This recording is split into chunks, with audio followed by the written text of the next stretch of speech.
Hello there, good evening. Welcome to ITV News. This is Wednesday night's calendar with Sally Simpson and Michael Billington. Hello, thanks for joining us. Here are tonight's main stories. 16 months after a crash killed a mother and her 4-year-old daughter in Leeds, a man appears in court for the first time. Fresh flowers mark the scene of this dreadful crash. A court will now hear the exact details of how a mum and her young daughter lost their lives. They provide refuge for women fleeing abuse, but could shelters become another victim of council budget cuts?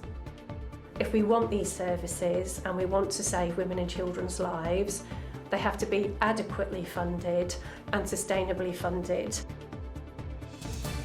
Alice's wonder life. When she was a little girl, she was desperately ill and her fight for an urgent bone marrow transplant made national headlines. 2 decades on, we catch up with Alice Maddox.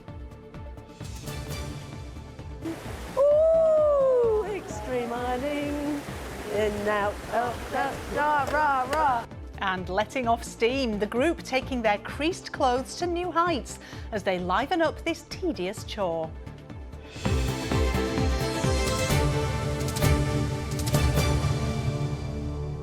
But first tonight, a man who's accused of causing the death of a mum and her 4-year-old daughter in an horrific crash as they walked to school in Leeds has appeared in court today for the first time. Justina Holboy and her daughter Lena Shepshaw were walking along Scott Hall Road when they were hit by a car in January 2023. They died from their injuries. 2 men have been charged with causing their deaths by dangerous driving.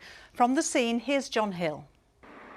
Well, it's 16 months after this dreadful crash, and as you can see, fresh lilies have been left here at the scene just outside this well-known car dealership here on Scott Hall Road. It's one of the main roads in and out of Leeds city centre, and I think many people in this part of the city will remember the events of that day. For many, the grief here is still raw. It was Monday the 16th of January 2023 when Lena and her mum walked the route they always took to school. Lena was just 4 years old, described as a little sparkle. Her mum, Justina, was 27. She was engaged to be married to her fiancé, Dominic. But at 8:30 that morning, a car travelling down Scott Hall Road hit Lena and Justina. There were frantic scenes, but sadly, they didn't survive their injuries. Well, today, for the first time, one of 2 men charged over their deaths appeared in court.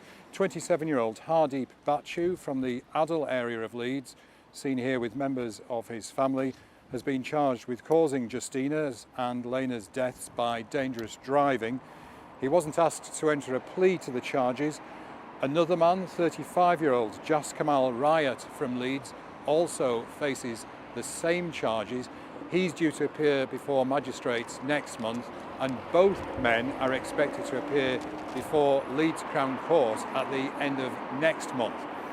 Now, the court today heard that the police have gathered statements from around 50 witnesses, but were unlikely to hear the exact details of the events that unfolded here last January until the case is heard in full in the Crown Court. John Hill, ITV News, Leeds. Next tonight, to fears that pressure on council budgets could see life-saving domestic abuse services in our region completely disappear. A charity in Sheffield is calling for more long-term dedicated funding to secure the future of the sector after the Domestic Abuse Commissioner said the safety of survivors hangs in the balance because of a council funding crisis. Well, Calendar's been given special access to a domestic abuse refuge in a secret location in Sheffield, which is almost always full to capacity. Ben Basin went along to see the vital work they do. Inside a safe haven for some of the most vulnerable people in our society. And we are able to support 16 women on this site and actually 21 women on the other site. They're all self-contained, so women... This is one of 2 refuges run by Sheffield Women's Aid, accommodation for those fleeing the most unimaginable abuse. And as the charity celebrates its 50th anniversary, the demand for help is ever growing. We are pretty much always full. We rarely have spaces available longer for more than a few days. Us being established for 50 years and still being here as a commissioned service, I think absolutely demonstrates the demand for the work that we do. That work can quite literally be life-saving. Eve spent 10 months in this refuge after escaping a controlling relationship. Her words have been voiced by an actor.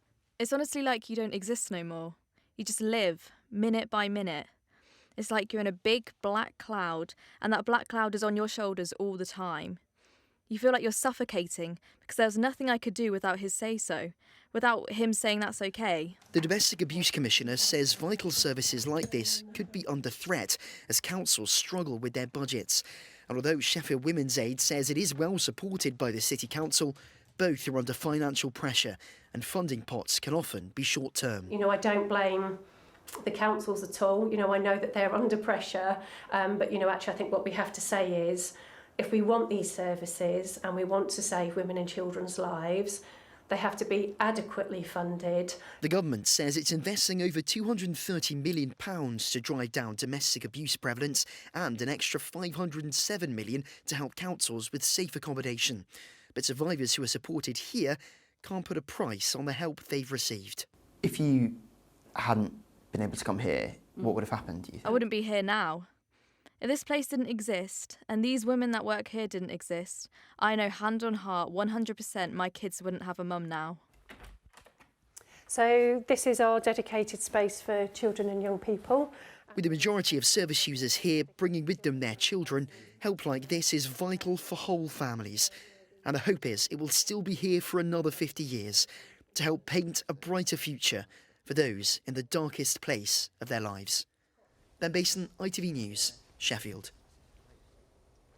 And if you want any help or advice about the issues raised in Ben's report, you can get details of organisations on our website. That's itv.com/calendar. Still to come on tonight's calendar. I managed to dodge the showers and get a little bit of sunshine on my lunchtime walk this afternoon, and so did you too. More of your photos in the forecast a little later on. And the pressing matter of extreme ironing, why this sport is making a comeback.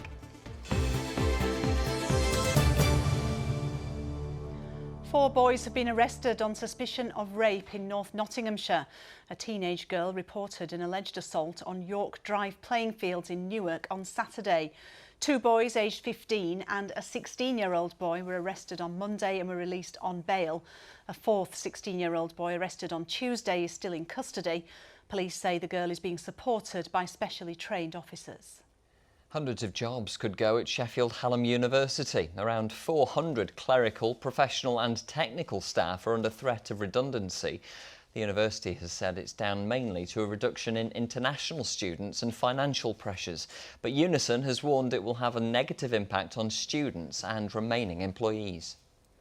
Police have launched an appeal to help find an unknown man who picked up a baby girl and kissed her on the face in York Museum Gardens. The 13-month-old was with her mother in the woodland area of the gardens earlier this month when it happened. Officers would like to speak to these two men to help with the investigation. They think they may have witnessed what happened. A £1.5 million grant for urgent repairs to the Victorian-era North Bay sea wall in Scarborough has been approved by North Yorkshire Council. The original sea defence dates back to 1890 and repairs were made to parts of it in the 1920s, 50s and in the 70s. Now further repairs to the wall are needed, which without investment is said to be at risk of failing. And a man from Sheffield has set off on a 200-mile run around Rother Valley Park to raise funds for a school that supports children with disabilities. Lee Freeman has been inspired by the story of 3-year-old Alfie Mitchell, who's currently battling leukaemia. Now, the number of UK schools without a single male teacher has increased over the past 2 years, according to a new report. It also found around half of state schools do not have any teachers from ethnic minority backgrounds. Those behind the report say teaching does not have a wide enough appeal, and attracting more diverse candidates into the profession would benefit school children in numerous ways. Amrit Birdie has more. We all know the huge impact teachers can have on young lives, but there are fresh concerns about a lack of diversity in the profession. Tom Babington is one of the few male teachers at this school in Pocklington. I've worked in schools for the last 13 years And initially when I started working further down south, I was the only male member of staff. I think it is really important for them to have a mix, because some children respond better to men and some children respond better to women. It just depends on their personality and their experience outside of school, but it is good for them to have a balance. New figures from the school workforce census reveal the lack of diversity is most pronounced at primary school level. Almost 1 in 3 primary schools do not have a male classroom teacher. More than half don't have a single teacher from an ethnic minority background. And almost 1 in 5 primary and secondary schools have only white female teachers, a figure that has remained largely unchanged over the last 5 years. These findings have been analysed by academics who have some theories as to why the makeup of our teaching workforce isn't evolving. We're not keeping people in the profession, more people are leaving, and as a consequence, we have less people interested in going into teaching. And one of the consequences of that is that we have a smaller pool of potential applicants, which means that we're going to have, obviously there is effects on kind of quality, but also effects on the diversity. And we see that just because we're attracting a smaller pool of candidates, there are less people interested, and of those, they are predominantly kind of white women.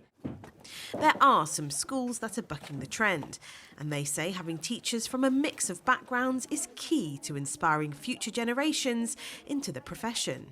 Why do you think it's important to have teachers from all different backgrounds and different genders in a school? I think it's fair for everyone, and also that they teach you about their own background, so you learn about different religions, different cultures. It's really good to learn about other cultures and your cultures as well. You need to know all about the world, you don't need to know one specific thing. They've had this foundation in primary school where they have had teachers from all backgrounds.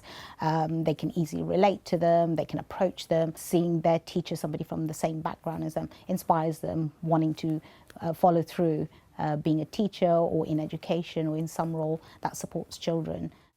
The Department for Education told us that there have been improvements when it comes to the ethnic diversity of the teaching workforce. They also told us they're encouraging trainees from all backgrounds into teaching with tax-free bursaries and scholarships. For those who believe diversity is key when it comes to teaching future generations, it's a change to our classrooms that they want at the top of the agenda. Amrit Birdie, ITV News. Now, it's almost 25 years since a little girl from Dewsbury became a familiar face on calendar for reasons no one would have wanted. Yes, Alice Maddox, who was just 7 at the time, was diagnosed with a rare bone marrow disorder. Doctors feared that without a transplant, she wouldn't survive. We're about to meet that little girl and find out how things have changed. But first, Katie Oscroft has a reminder of Alice's story. As a little girl, Alice Maddox spent more time in hospital than she did in her own home. Diagnosed with acute aplastic anemia, she needed regular blood transfusions, which took its toll. The long-term prognosis was bleak. Time with her family was precious. Sometimes I've got a headache and my legs sometimes ache and I feel sick. Sometimes I feel tired. Alice needed a bone marrow transplant. Doctors said it would save and transform her life. If I could find a donor, it would make a really big difference because I could play out and I could play in snow and I could go swimming. As Alice received a visit from none other than Prince Charles, her family began to campaign about the pitiful number of people on the bone marrow register. In this clip, Alice's mum Carol took on the then Prime Minister Tony Blair and clearly put him under pressure. No, Mr Blair, it is not good enough. We've heard this time and time again. We've had conversations with Ministers of Health. We've had conversations with MPs. We've tried to work with the NHS. We have had umpteen meetings with the National Blood Service in this country. We shouldn't have to attend them meetings. We should be having time with our families. We are having to... The campaign was a success, but Alice never received a transplant. She did become a Yorkshire Young Achiever as her own bone marrow began to work. She was finally in remission from a condition which had cast a long shadow over her childhood. Katie Oscroft there. Well, we're delighted to say that Alice is with us now in the studio. Alice, it's so good to see you. What's it like watching all that back now? It's really humbling. I feel really lucky, and looking back, it doesn't even feel, you know, it's like it was another life for us. Things are so different now, and I do feel really lucky to be able to have the life that I've got, and that I've had so many lovely experiences, and I'm lucky that it doesn't impact me today. Well, as Katie said there, I mean, you did go into remission, perhaps unexpectedly for a lot of people. How are you now? I'm really well, yeah, really healthy. I only have to go once a year for a checkup, and I'm in and out very quickly, and it's just very humbling to go and be sat around people who were going through what we went through as a family, and it almost brings you back down to earth. You get caught up in everyday life and busy, and, you know, stresses with work or things like that, and then you go somewhere like that and you just think, gosh, it makes you realise how lucky you are, and you know, the things you take for granted, and just having your health is so important. Of course. And has remission been everything you hoped it would be? Have you managed to live the life that you were hoping for as that little girl? Yeah, I really wanted to go to university, and I've managed to do that and become a teacher, so I love doing that, and that's my profession now. But I've also travelled. I've been to Australia. I went to Australia on my own at 21 and travelled down the coast, and I've done lots of other travelling, and I've had so many amazing experiences that my mum and dad only hoped, you know, at one point they didn't even know if I were going to get to a certain milestone each year, so I feel really lucky that I've been able to achieve and experience so many things. You talk about your mum and dad. We just saw your mum there taking no prisoners with the then Prime Minister Tony Blair on live television. I mean, do you take after your mum, do you think? Yes, definitely, yeah. She's one of a kind, but I think it takes someone like my mum to do and achieve all the things that she did. She was like a dog with a bone with it. She wouldn't let it go, and you know, when they were being told X, Y and Z was happening, they knew it wasn't, and they decided, no, we're going to do something about it. And I think the bone marrow register became a very fast-growing register from all of the campaigning that they did. So I think, you know, it takes someone special like her to get to the point that we did with the campaign. As you say, she made a huge difference getting that bone marrow register opened up to everyone, encouraging people to register. And that's a mantle that you've taken on yourself in adulthood, isn't it? How important is it to you to keep that going? So important. There's so many illnesses where people need a bone marrow transplant. There's not just, you know, aplastic anemia is really rare, but there is leukemia and a lot of other illnesses where people need a transplant, and it's still not that big of a register. It still needs a lot of people to join it, and it's something that you can give. It's an organ you can give and save someone's life without it impacting your own, which I think is an amazing thing that anyone can do. You know, like I said, when I go back to hospital, there are people who are there for hours and they're having treatment, and I've known people who have got aplastic anemia as adults, and it's massively impacted their lives, and they've, you know, their whole lives have had to go on hold while they recover and have transplants and things. So it's so important that people do still join the register, and so many people are still needing transplants today. Well, just briefly, the positivity you've shown and your parents have shown through all of this has been incredible. What would you put that down to?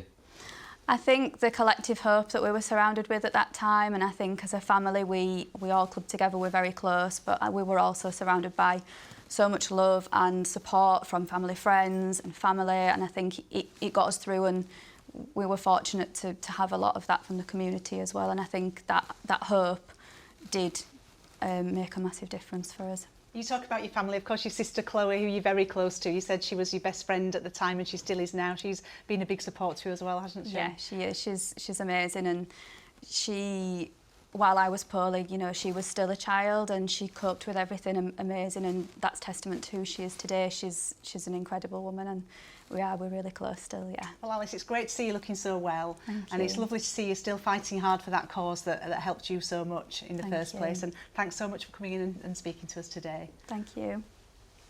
Well, the ITV Evening News continues at 6:30. Here's a look at what's happening with Geraint Vincent. Coming up on the campaign trail, the Tories condemned the announcement of another 5-day junior doctors' strike to be held just before the election. Labour, meanwhile, unveiled their plans to target NHS waiting lists. Also ahead, the foreign takeover of the Royal Mail, what it will mean for you. And with less than 3 weeks until the Euros, we ask Declan Rice, can England do it? Join me for those stories and more at 6:30. Now, is there a question you'd like to ask Rishi Sunak and Keir Starmer? If there is, ITV would love to hear from you. Here is Julie Etchingham to tell us more. On June the 4th, Rishi Sunak and Keir Starmer will face each other in their first head-to-head TV debate on ITV. They want to convince you they're the right person to lead the country. In an increasingly challenging world, what's their big plan? How should they tackle the big issues facing you? This is your chance to ask the questions. All you have to do is visit our website and follow the links. Don't miss the chance to have your say. Well, Kerry's with us now, and Kerry, it's been ever so chilly. It's really not. I'm fed up of people asking me why it's so cold. But it is. May has actually been well above the average for the time of year. It's actually been quite mild, and that's compared to the last 30 years, which have been warmer than any other 30 years that we've been counting. Show you a little graph. It looks quite complicated, but it really isn't. The bottom line is as cold as we've ever got. This red line right at the top is as warm as we've ever got. This black line in the middle there is the average over the last 30 years, and that blue line and that orange space you can see above it is our temperature this May compared to the long-term average. So we've been basically mild all the way through the month until the last data set that we've had, which is the day before yesterday on the 27th. So yes, that's our mean temperature for the whole day, so the whole 24-hour mean temperature. We've had some mild nights and mild days. But the last week, our average is around 17, 18. These are our last 5 days we've been above the average for the time of year. But I promise you, I went outside today. It was absolutely lovely in the sunshine. But yeah, there was a bit of a breeze. And once you're outside of that sun, and it really matters because it's basically where our air is coming from. And that can really make a massive difference. So if you're out of that sunshine, which is of course very strong at the time of year, it does feel very different. And it's definitely going to feel different as we head into tomorrow. We've got this low pressure system that I mentioned yesterday. It's a bit of a pain, to be honest. We're not really sure how much cloud it's going to bring further westwards, but it is bringing in a northerly, and that is definitely going to take the chill off the temperatures. Something to look forward to, though. Yeah, well, here's some sunshine. We had some sunshine today in between our showers, and people have been travelling. It's half term, of course, even if you haven't got kids. This is Sue Tanner's shot. She's from Bridlington. She went to Manor Lodge in Sheffield. Helen Butterworth is from Holmfirth, but she went to Cannon Hall in Barnsley. Absolutely gorgeous. And the beautiful Rabbit Ings Country Park in Royston in Barnsley, Sue Billcliffe went there this afternoon from Wakefield. Kerry, thank you. for now, thank you. You're welcome. Now then, Michael, did you iron your clothes today? Of course you did. What kind of question is What that? am I trying to say? Of course you did, but I bet you weren't standing in a river while you did it, were you? Well, no, that's for sure. However, I do know some people who've been taking their ironing to the extreme. It's extreme ironing, which once had its own World Championships. Helen Steele explains. That's what it's all about. Woo! Think household chores are tedious? Woo! Extreme ironing. Well, these people certainly aren't bored. So how is it? Oh, it's lovely. But perhaps the more pressing question... Why? Why are you doing it? Because it's there. Why not? This group of open water swimmers has decided to turn their hand to extreme ironing. And believe it or not, it's not a new phenomenon. Well, legend has it that this sport was invented in the UK by a man called Phil, who one day in 1997 looked at this pile of ironing and thought, I need to make this fun. And extreme ironing was born. So, Izzy, it's been a while since extreme ironing's been a thing, but you've decided to revive it. Why? Well, nobody irons anymore, so, you know, we just thought we'd have a bit of fun. We go to some great places, so why not iron in great places? It's stunts like these that this group hopes will encourage young people to join open water swim groups. It helped former hospital doctor Julio let off steam at the end of the day. The pressure that we live as staff in the NHS is enormous, and it's not changed since I retired 8 years ago. If anything, probably it's getting worse. So this is just so nice. I'm living the life. But extreme ironing isn't confined to the waters of the Rivlin Valley. In the past, it's been performed in the most unexpected places by the most unexpected participants. But its founder has kept quiet. I'm Phil Steam Shaw, and I'm a tiny bit famous for being the co-founder of Extreme Ironing. Until now. Calendar discovered the now 53-year-old marketing executive living in Hertfordshire, delighted that his sport has been revived. I'm over the moon, really, because I kind of hung up my iron around about 2004 and just thought it would, just ebb away and disappear. But yeah, delighted that people are still getting out there and ironing in unusual places. But it's not all smooth sailing. These swimmers turned ironers say swimmers are banned from a lot of open water. Actually, there's a real push for opening up access for all, so that outdoors for all is the kind of the theme. For now, if one aim is to increase the number of extreme ironers, job done. Did you know there was a World Championship? No, no, I didn't know there was a World Championship. Maybe you could do that. Yeah, I'll go for it, That's what it's all about. Woo! They say don't try this at home, but when it comes to ironing, it's probably best. Helen Steele, ITV News in Sheffield. Have to say, I am very impressed. Impressed. I've really tried. Moving on. Just a time to tell you about a brilliant feature on our streaming service ITVX. We've got a rare glimpse into the wildlife of the Yorkshire Wolds. It's all thanks to a network of 120 cameras rigged up by the artist and filmmaker Robert Fuller. Images like these of very cute local wildlife have gone viral on the internet, with millions of fans tuning in from America to the Philippines. And you can see much more on ITVX. It's right here. If you go to the news section of ITVX, select calendar as your region, you'll be able to see all of our features, including that one. Yeah, that's certainly worth a watch, isn't it? Yeah, cute indeed, weren't they? Well, let's get some more on the weather then now. Here's Kerry. Good visibility on the horizon. TUI sponsors ITV Yorkshire Weather. Thank you. Hello again. Yes, a mixture of sunshine and showers across the region today. Some of us getting more sunshine than others, and some of those showers on the heavy side. Fairly breezy too, but still some lovely photos from around the region. Please keep them coming. Weather photos at itv.com. Come rain or shine, we love to see them. And it was come rain and shine during the course of today. Those showers bubbling up certainly in the north and east, pushing out into the North Sea. A few now lining up in the west, and we do look to the north for more showers as we head deeper into tonight. So overall, quite a cloudy story as we head deeper into tonight. And then we do look for a line of showers, merging to longer spells of rain, heavy at times, threatening from the north, pushing southwards by the very end of the night. Ahead of that and along that, though, we're still mild. Temperatures around 10 to 12 Celsius. The cotton grass is on the moors now, looking very beautiful in Simon's photo. There are your sun times for tomorrow, 4:43 and 9:25. Though this little cluster of showers will push southwards quite quickly tomorrow, then one or two heavy showers mixed in with brighter breaks, and then a real east-west split as we head into the afternoon, early evening. The further west you are, the best of the sunshine and the temperatures, but we've still got that northerly gusty wind, and it will feel especially cloudy and disappointingly damp out towards the east, at least for a time during the day. And it lingers as well, that system, as we head into Friday to eastern parts. Bit of a question mark about how far west it will push or will stay. So the further west you are, the better the conditions for the drier and brighter conditions. The further east, the stiff northerly breeze, temperatures pegged back, and the risk of some rain and drizzle. Into the weekend, a few showers in the east on Saturday, but a definite improvement, we think, by Sunday. TUI sponsors ITV Yorkshire Weather.